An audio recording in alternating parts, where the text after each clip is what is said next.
Hi, today is November 7th, 2025, and here are my poems for the day. The first one is poem number 1727 for the year, Boot Scrubber. Boot scrubber, all forlorn, discarded and forgotten like an eaten ear of corn. You once shined boots till they shined like the sun, but now you're discarded and forgotten. Covered with a pigeon feather and brown leaves, enough to make a boot lose hope and abandon everything it believes. But something about you is profound. You still have the power to astound. And I am happy to have found you, boot scrubber on the ground. Poem number 1728, Bootlicker.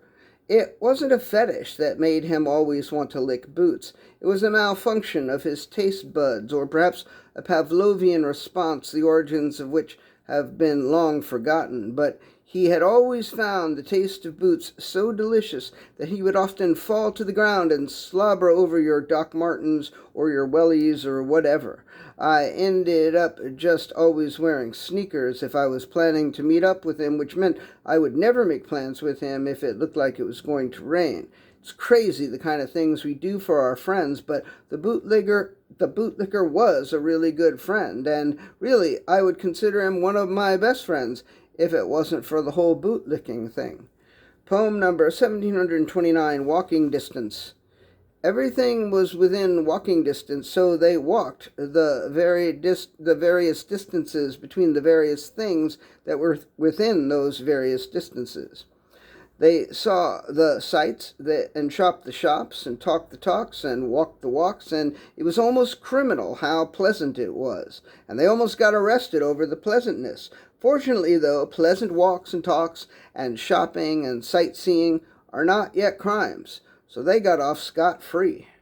Poem number 1730, Running Distance. Everything was within running distance, meaning that if you wanted to get from point A to point B and you didn't want to be late, you had to run. One might ask, couldn't you just leave earlier so that you wouldn't have to run?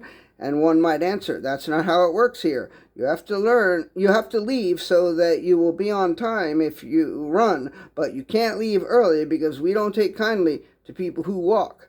Fortunately, though, as I said, everything was within running distance, so as long as you run, you'll be on time. And the last poem of the day, poem number 1731, Swimming Distance. Then there was the even crazier town, where if you wanted to get anywhere, you had to swim.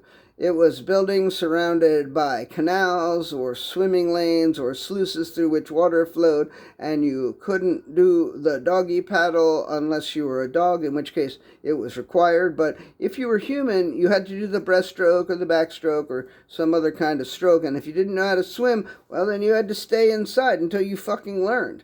It was a rough place to grow up, but I'll tell you what, no place in the world produced more per capita Olympic gold medal swimmers than this fucking place. It was oppressive and stupid, but you learned how to swim. There was no denying that. All right, that's it. Thank you. I appreciate you.